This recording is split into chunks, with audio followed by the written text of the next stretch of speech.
तो हम स्टार्ट करते हैं। फर्स्ट हम देखेंगे किरचॉफ्स लॉ। किरचॉफ्स के दो लॉ है। First is Kirchhoff's current law, जिसे हम KCL कहते हैं, और दूसरा है किरचॉफ्स वोल्टेज लॉ, जिसे हम KVL कहते हैं। तो सबसे पहले हम देखें Kirchhoff's current law. Kirchhoff's current law क्या कहता है? ये कहता है कि किसी भी जंक्शन पर या नोड पर करंट्स का algebraic sum it is equal to 0।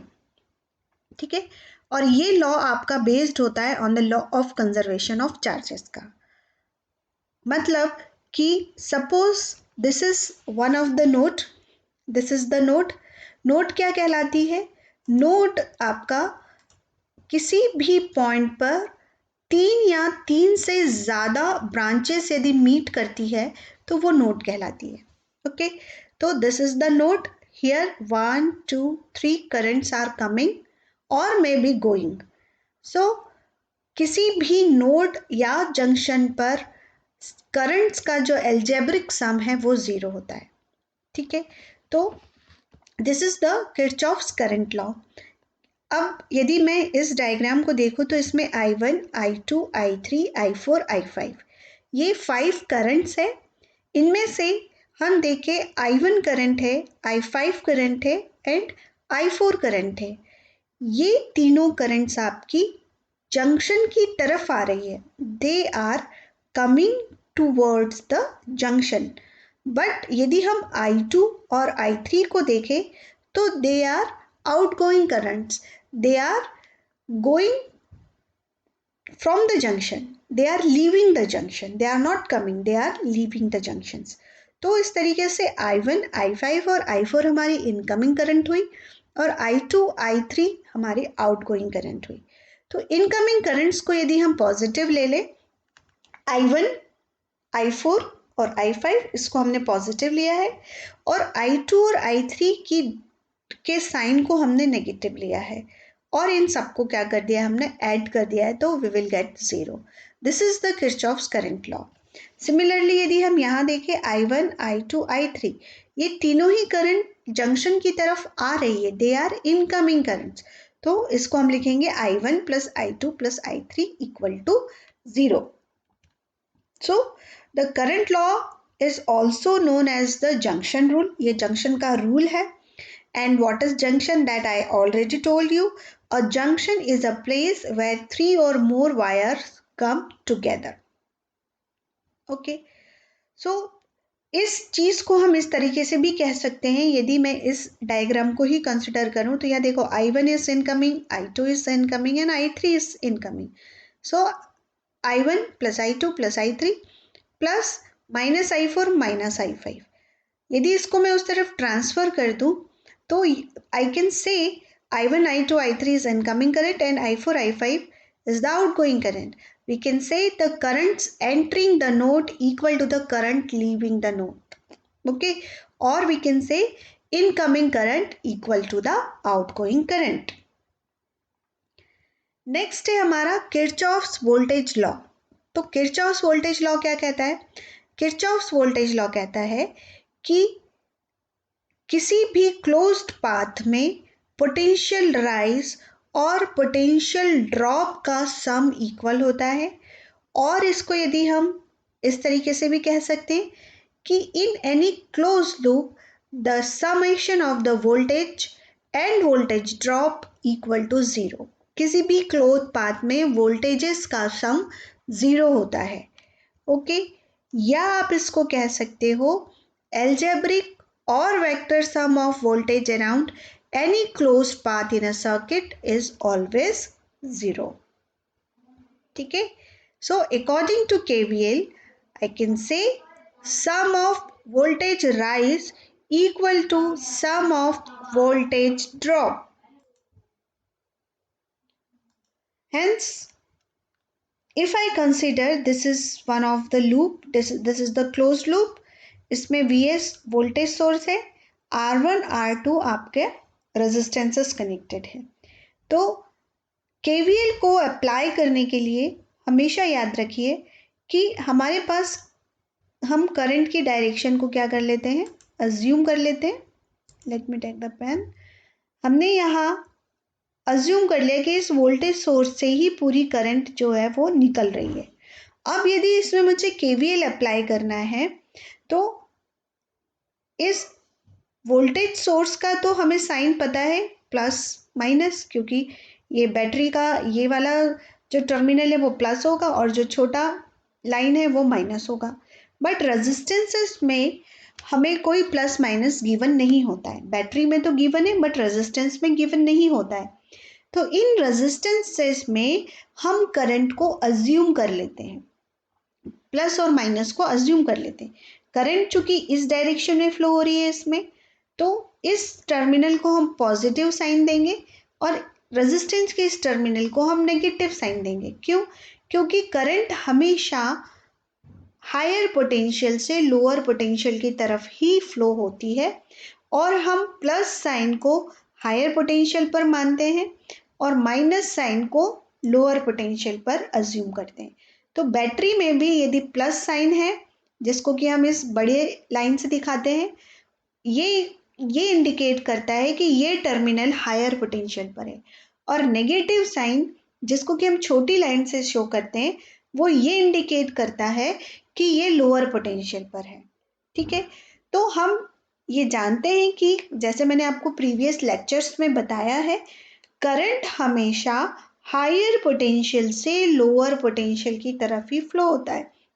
तो यदि हमारा करंट इस रेजिस्टेंस में इस डायरेक्शन में जा रहा है तो बट ऑब्वियस इस टर्मिनल को हम पॉजिटिव कंसिडर करेंगे और इस टर्मिनल को हम नेगेटिव कंसिडर करेंगे।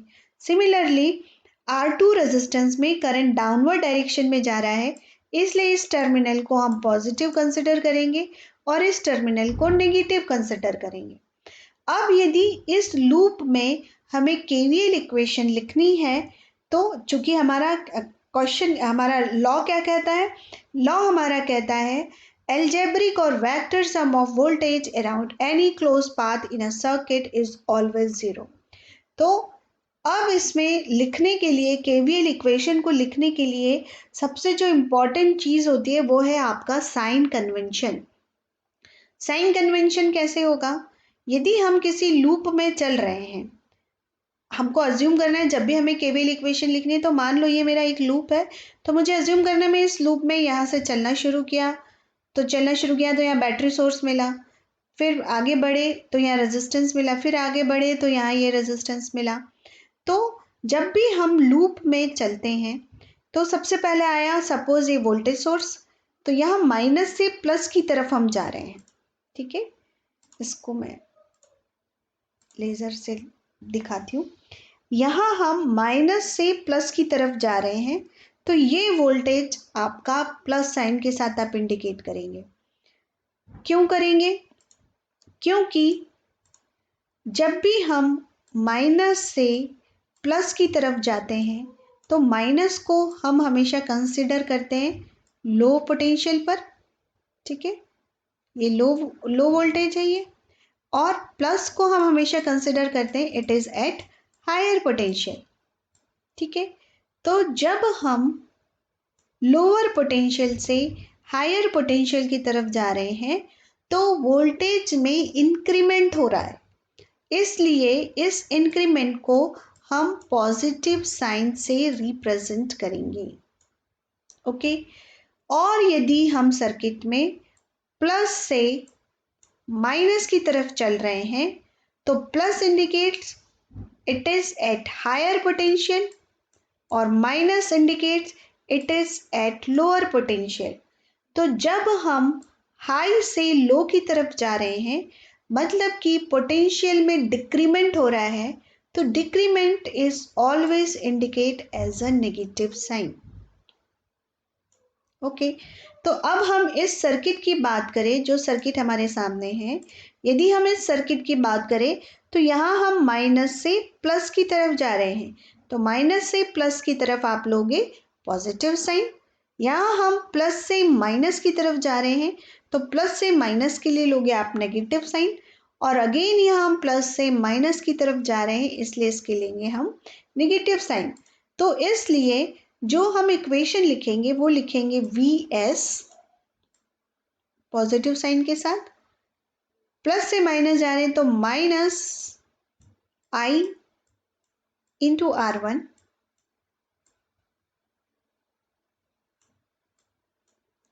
और देन अगेन प्लस से माइनस जा रहे हैं तो minus I into R2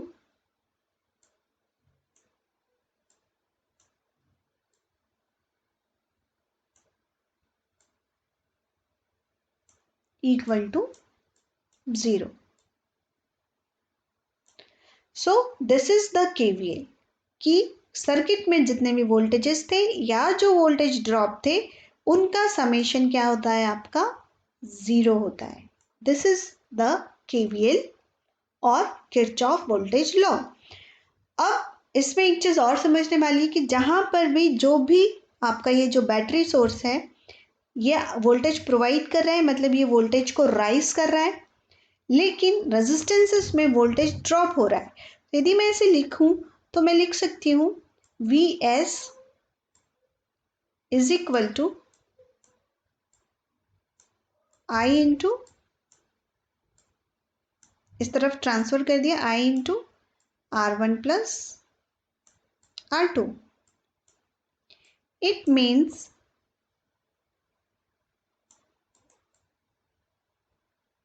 Vs क्या है, वोल्टेज राइज है सर्किट का, और I into R1 plus R2 क्या है, वोल्टेज ड्रॉप है सर्किट का. Hence, the sum of the voltage rise equal to the sum of the voltage drop.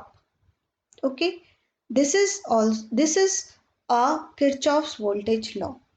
तो मैंने आपको दो लॉज बताए, Kirchhoff's current law and Kirchhoff voltage law. Kirchhoff current law का यूज हम करेंगे नोडल एनालिसिस में और किरचॉफ्स वोल्टेज लॉ का यूज करेंगे हम मैश एनालिसिस में. Okay, then next is current division rule. What is current division rule? Actually जब भी हम पैरेलल ब्रांचेस को देखते हैं, ठीक है, तो ये R1 R2 these are the two parallel branches. तो करंट यहाँ से चला और इन पैरेलल ब्रांचेस में करंट क्या हो जाता है, डिवाइड हो जाता है. तो करंट जब इसमें डिवाइड हो जाता है तो इस टाइम पर इस डिवाइडेड करंट्स की वैल्यू निकालने के लिए हम करंट डिवीजन रूल का यूज करते हैं. ठीक है, this is called the current divider rule principle और current division rule. Current division rule के अकॉर्डिंग यदि मान लो ये IS है जो कि हमारा टोटल सोर्स करंट है, जो कि दो पार्ट्स में डिवाइड हो रहा है I1 एंड I2. तो यदि मुझे R1 R2 की वैल्यू पता है और मेरे पास टोटल करंट है, तो मैं I1 I2 किस रेशियो में डिस्ट्रीब्यूट हो रहा है वो मैं कैलकुलेट कर सकती हूँ by using current division rule. तो करंट डिवीजन रूल के लिए आप इसका फॉर्मूला ही डायरेक्ट मैं बता रही हूँ, I am not going into the depth into the derivation. So आप देखिए, I1 निकालना है तो सिर्फ एक थंब रूल आप बना लीजिए इसमें, total current into opposite resistance divide by total resistance. This is the current division rule. Total current into opposite resistance divide by R1 plus R2 या जिसको हम कहेंगे total resistance. कहने का मतलब ये है कि यदि ये IS टोटल करंट यहाँ फ्लो हो रही है और इन दो पैरेलल ब्रांचेस में डिवाइड हो रही है, तो यदि मुझे I1 निकालना है तो मैं लिखूंगी टोटल करंट इनटू इस R1 मतलब इस ब्रांच के ऑपोजिट में जो रेजिस्टेंस कनेक्टेड है उसको मल्टीप्लाई करूंगी और डिवाइड बाय टोटल कर दूंगी R1 plus R2 total resistance. इसी तरीके से यदि I2 को लिखना है तो I2 के लिए हम लिखेंगे total current into opposite resistance is R1 divide by total resistance R1 plus R2. So this is the current division जो कि आपको याद रखना है. इसमें सिर्फ इतना ही याद रखना है, total current into opposite resistance divide by total resistance. ठीक है, फिर आता है हमारा वोल्टेज डिवीजन रूल. जैसे कि पैरेलल ब्रांचेस में करंट डिवाइड होता है, सिमिलरली सीरीज ब्रांचेस में वोल्टेज डिवाइड होता है. सो यदि ये टोटल इस R1 और R2 के क्रॉस टोटल वोल्टेज V है, तो हम ये कैलकुलेट करते हैं बाय वोल्टेज डिवीजन रूल कि R1 के क्रॉस कितना वोल्टेज होगा और R2 के क्रॉस कितना वोल्टेज होगा। तो इसको निकालने के लिए जस्ट करंट डिवीजन के ऑपोजिट रूल है V1। यदि V1 निकाल रहे हैं तो इसके क्रॉस जो जिस रेजिस्टेंस में वोल्टेज निकाल रहे हैं उसी का मल्टीप्लाई किया, मतलब total voltage into same resistance divide by total resistance. ठीक है, वही रेजिस्टेंस ले रहे हैं जिसमें वोल्टेज को निकाल रहे हैं।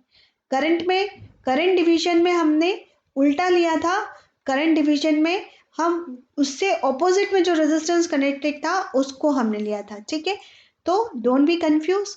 वोल्टेज डिवीजन में total voltage into similar resistance divide by total resistance, मतलब V1 is equal to R1 into V upon R1 plus R2। Similarly V2 is equal to total voltage V into resistance similar R2 divide by R1 plus R2।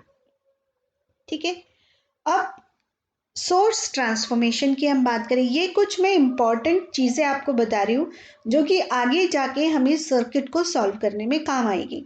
तो source transformation is also one of the shortcut techniques.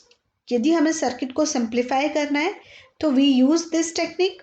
Source transformation मतलब कि हम एक current source यदि हमारे पास available है और उसके साथ में पैरेलल में कोई रेजिस्टेंस कनेक्टेड है तो this can be replace by a one voltage source connected in series with the resistance. ठीक है, तो this is the source transformation कि करंट को आप वोल्टेज सोर्स में कन्वर्ट कर सकते हो एंड वाइस वर्सा आप वोल्टेज सोर्स को करंट सोर्स में भी कन्वर्ट कर सकते हो।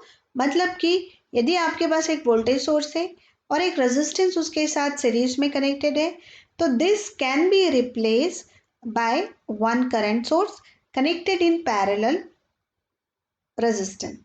ठीक है, अब इनकी वैल्यूज कैसे लिखते हैं?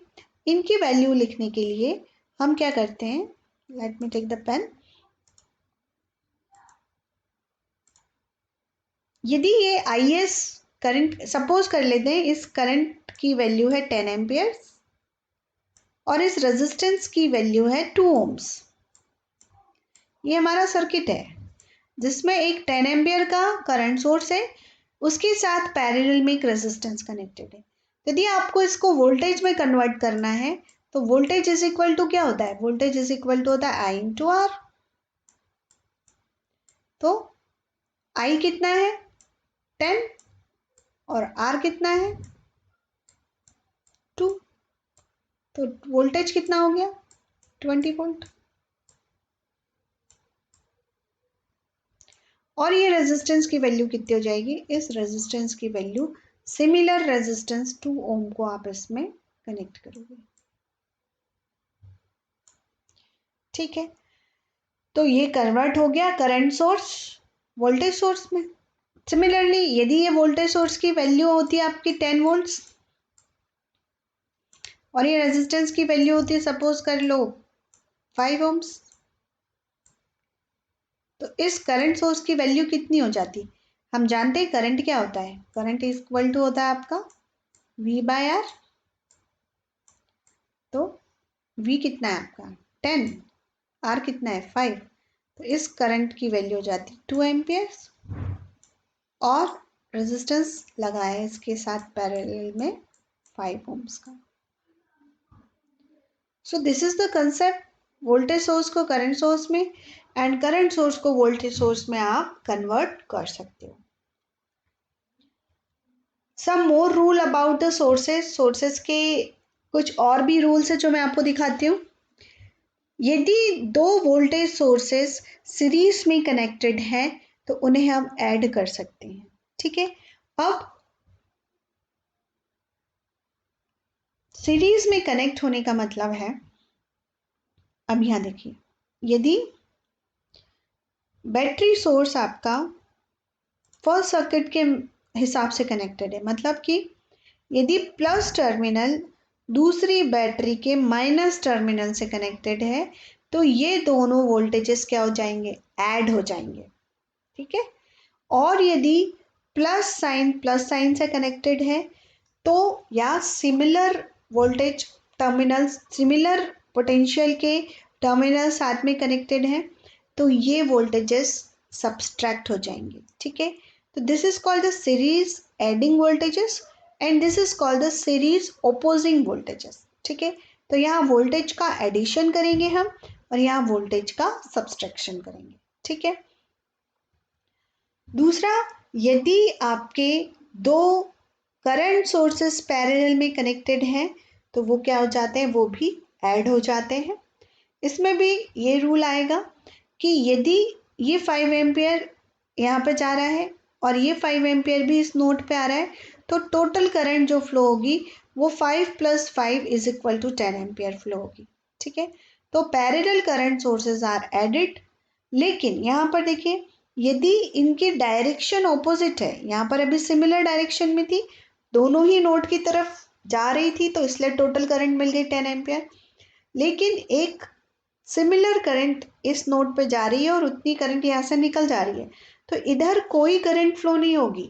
ये 5 इधर गया, 5 इधर से यहीं पर रोटेट हो रहा है, it will not go outside, तो इसलिए ये दोनों करंट क्या हो गई, सब्सट्रैक्ट हो गई, कोई आउटपुट नहीं दे रही है।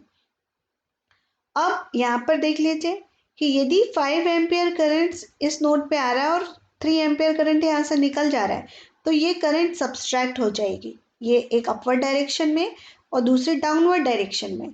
तो यदि दो डिसिमिलर वैल्यू के करंट सोर्सेस पैरेलल में कनेक्टेड है और उनके करंट फ्लोइंग डायरेक्शन ऑपोजिट है तो जो रिजल्टेंट करंट होगी वो सब्सट्रैक्ट हो जाएगी। सिमिलरली यदि वो दोनों सेम डायरेक्शन में होती तो करंट क्या हो जाती, ऐड हो जाती। तो इसको भी आप केसीएल से, किरचॉफ्स करंट लॉ से समझ सकते हो कि इस नोड पर भी इनकमिंग करंट = आउटगोइंग करंट है, ठीक है। कुछ और इंपॉर्टेंट मैं बता दूं आपको, यदि 2 or more voltage sources are connected in parallel तो उनकी वैल्यू सिमिलर होनी चाहिए, आइडेंटिकल वैल्यू के ही दो वोल्टेज सोर्सेज को आप पैरेलल में कनेक्ट कर सकते हो, डिसिमिलर वोल्टेज सोर्सेज को आप पैरेलल में कनेक्ट नहीं कर सकते, ठीक है।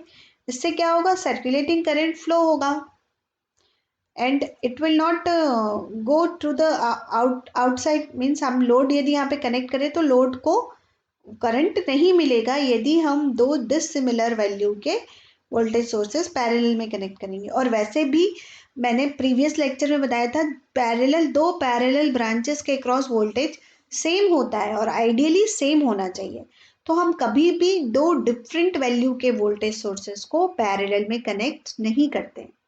दूसरा, यदि किसी वोल्टेज सोर्स को आपने शॉर्ट कर दिया तो उसकी वैल्यू नलिफाई हो जाती है, या आप यूं समझ लीजिए ये शॉर्ट सर्किट हो गया तो पूरा की पूरा करंट जो है इस शॉर्ट सर्किट टर्मिनल से फ्लो हो जाएगा, it will not go through the load, load में ये कंडक्ट नहीं होगा। तो ये रूल वोल्टेज सोर्सेस में आपको रिमाइंड करना है, ध्यान रखना है। और यदि हम करंट सोर्सेस की बात करें तो हम सिमिलर वैल्यू के करंट सोर्सेस को तो सीरीज में कनेक्ट कर सकते हैं, but we can not connect a dissimilar value of current. मतलब ये यदि 5 एम्पियर है तो ये भी 5 एम्पियर का ही करंट सोर्स होना चाहिए, ये 10 एम्पियर्स और 5 एम्पियर्स इनको हम सीरीज में कनेक्ट नहीं कर सकते। कुछ डायग्राम्स हम समझ ले, जैसे पहले भी बताया, यदि सिमिलर डायरेक्शन में तो करंट ऐड हो जाएंगे, ऑपोजिट डायरेक्शन में तो करंट सब्सट्रैक्ट हो जाएंगे। यदि करंट यहाँ पे जस्ट इसका ऑपोजिट बना दिया है, अपवर्ड और डाउनवर्ड है तो नेगेटिव, दोनों डाउनवर्ड डायरेक्शन में तो भी वो ऐड हो जाएंगे, दोनों अपवर्ड डायरेक्शन में तो भी ऐड हो जाएंगे। So these are the few points which I wanted to discuss with you all. So for now that's all. In next lecture I will try to solve some questions basis on which we studied till now. Thank you.